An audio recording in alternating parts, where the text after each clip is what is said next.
প্ৰেমলাল গগৈ ডাঙৰীয়া, জিলা কংগ্ৰেছৰ সভাপতি কাৰ্তিক কৰ্মী ডাঙৰীয়া, স্থানীয় আমাৰ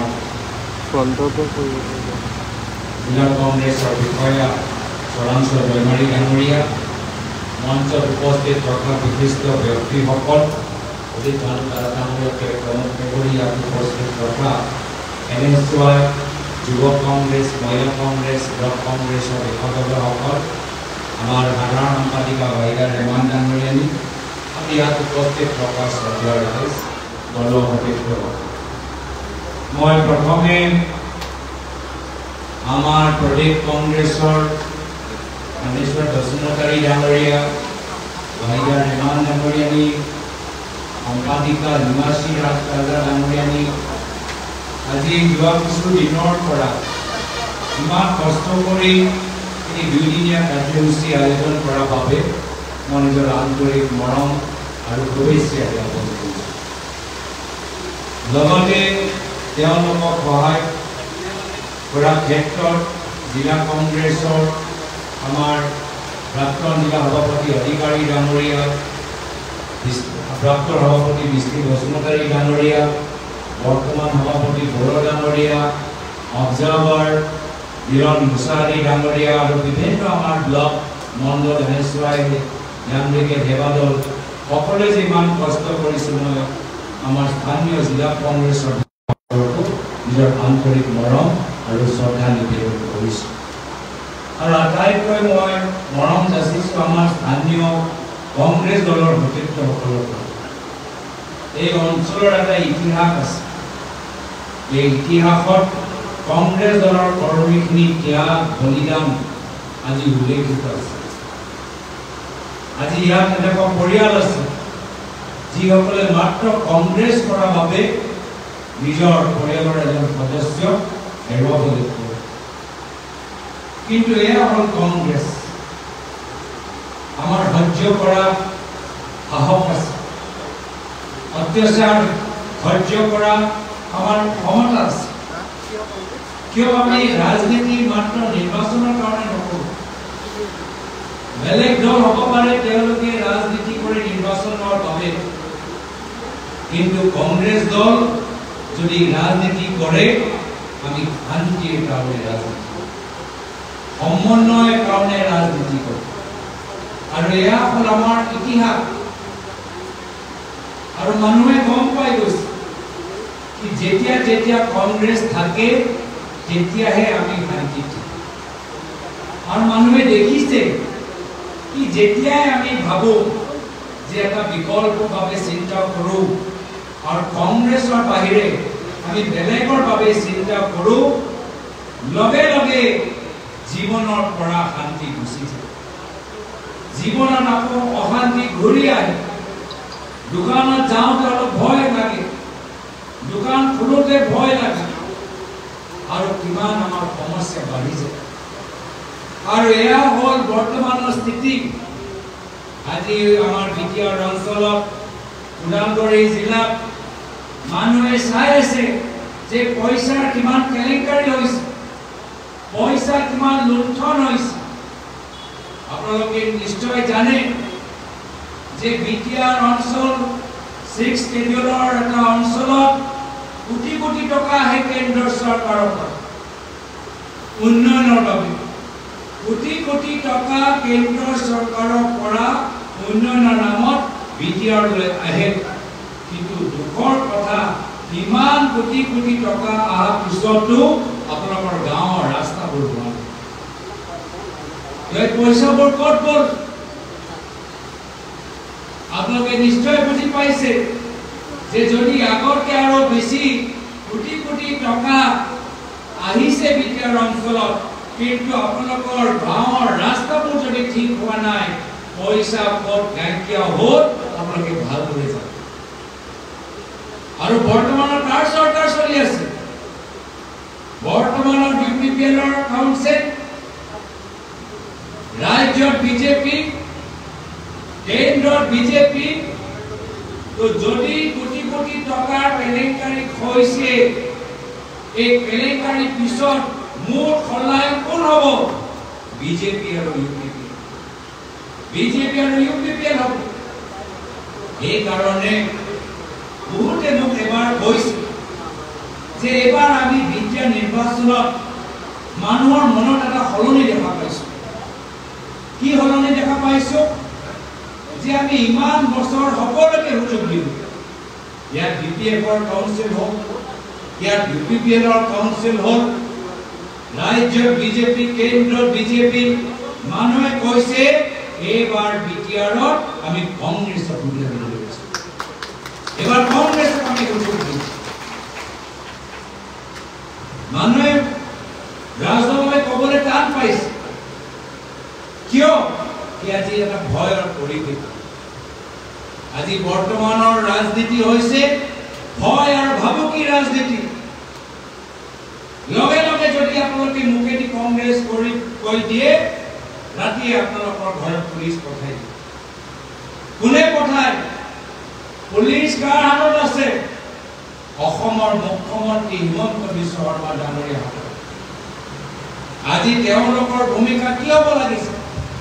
যে পুলিচৰ যোগেদি সাধাৰণ মানুহক নিৰাপত্তা দিব লাগিছে, সাধাৰণ দোকানী নিৰাপত্তা দিব লাগিছে, সাংবাদিকসকলক নিৰাপত্তা দিব লাগিছে।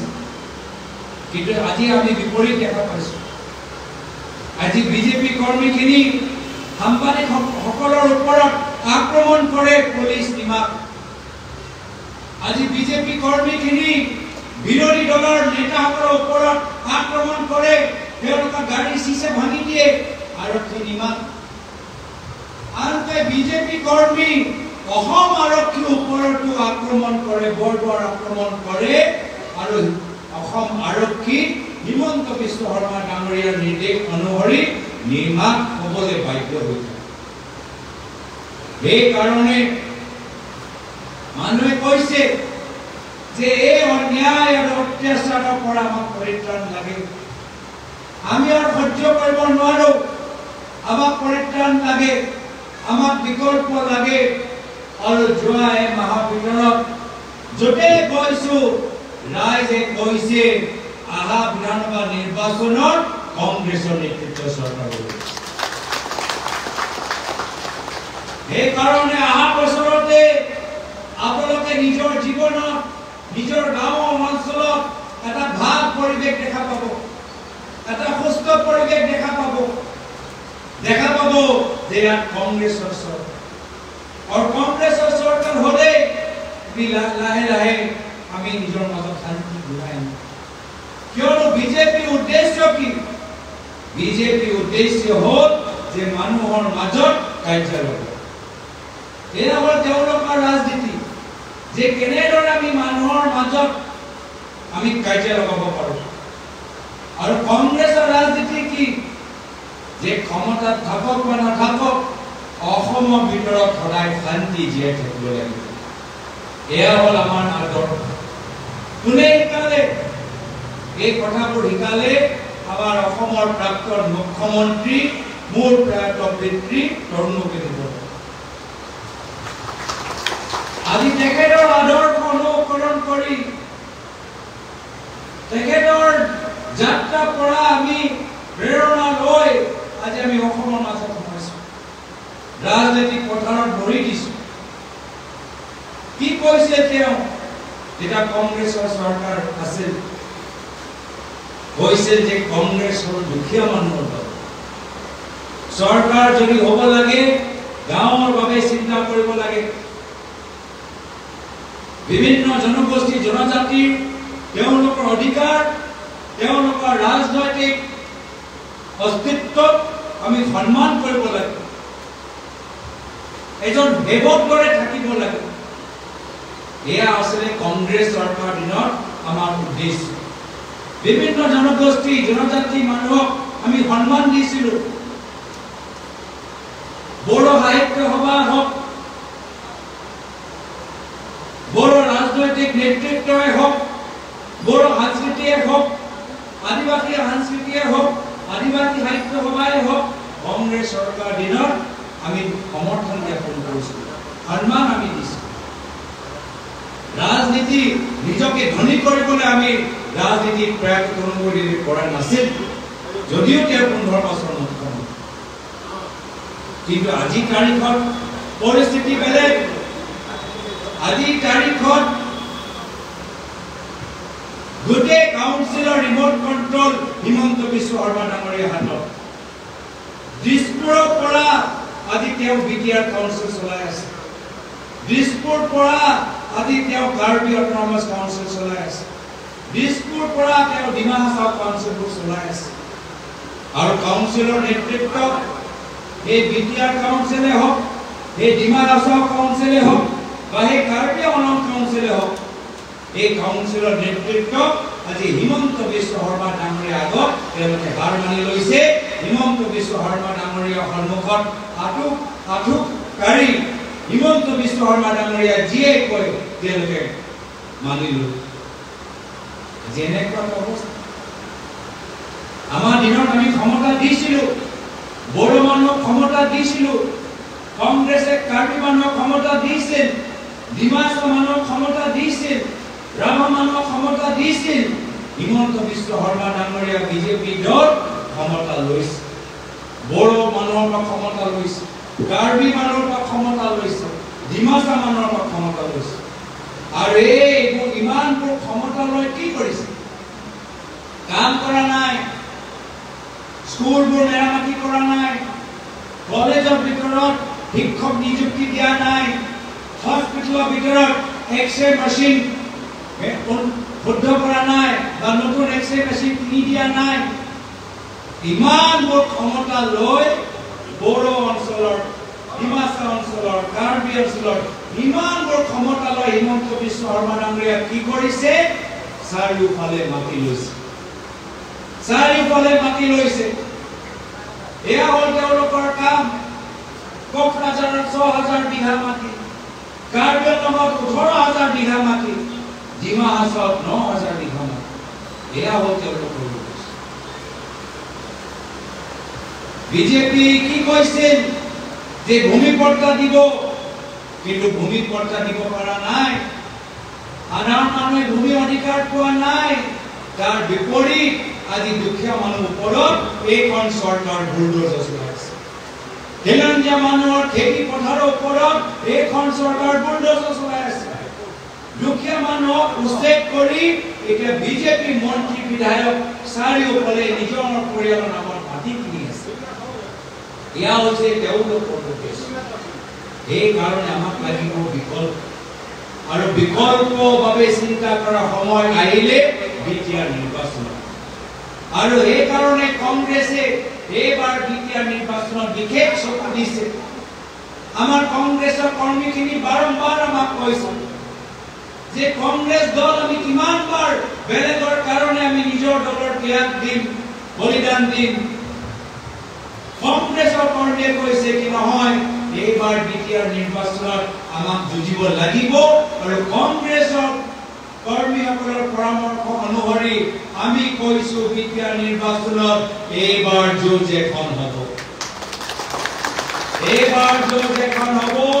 কংগ্ৰেছ দল বিটিআৰ নিৰ্বাচনত যুঁজিব আৰু জিকিব কিন্তু লাগিব ৰাইজৰ সহায় লাগিব ৰাইজৰ সমৰ্থন লাগিব ৰাইজৰ পৰামৰ্শ সময় আমাৰ ওচৰত বেছি নাই আমিও বুজি পাওঁ সময়ৰ অভাৱ আছে কিন্তু মই আশাবাদী যদি ৰাইজে ওলাই আহে ৰাইজে যদি নিজৰ ভৱিষ্যত নিজৰ হাতত লৈ ইউপিপিএল বিপিএফ বিজেপি ভাবুকি লৈ নহয় নিজৰ নিৰাপত্তাৰ বাবে নিজে দায়িত্ব লৈ স্বাভিমানৰ বাবে যদি আগবাঢ়ি যায় আপোনালোকে নিশ্চয় বুজি পাব যে চাৰিওফালে অসমত এটা ঢৌ এটা সৃষ্টি হৈছে আহা বছৰ কংগ্ৰেছৰ নেতৃত্বৰ চৰকাৰ হোৱাটো নিশ্চিত আৰু তাৰ বাবে ইয়াৰ আগতে আমি বিটিআৰতে এটা ভাল পৰিৱেশ সৃষ্টি কৰাটো আমাৰ সকলৰ বাবে ভাল হ'ব তো সেইকাৰণে আজি মই এইখিনি কথা আপোনালোকৰ মাজত ক'বলৈ আহিলোঁ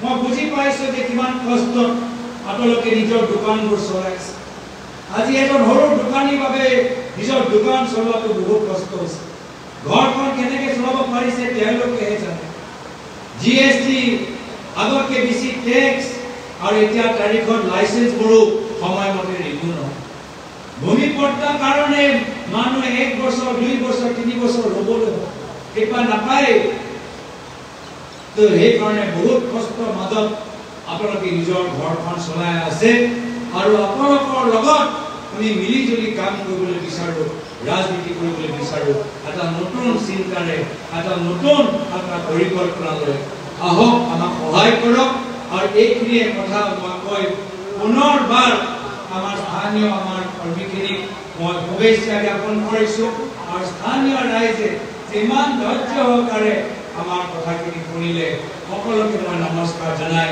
মই ইয়াতে নিজৰ সমূহ দুই এষাৰ সামৰিছোঁ ধন্যবাদ জয় হে জয়